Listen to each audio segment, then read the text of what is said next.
Telangana, June 30th, a normal workday turned into a nightmare.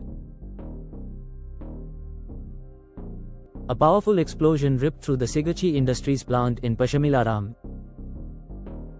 Over 90 workers were inside. Many never made it out. 35 plus dead, dozens injured, families devastated. Officials blame a reactor blast. Rescue teams are still pulling bodies from the rubble. DNA tests are underway. The true toll? Still unfolding. A high-level probe is on. But people are asking, was this preventable? Safety shouldn't be optional. This isn't just a tragedy, it's a wake-up call. Remember the lives lost. Demand safety. Subscribe for more. Share.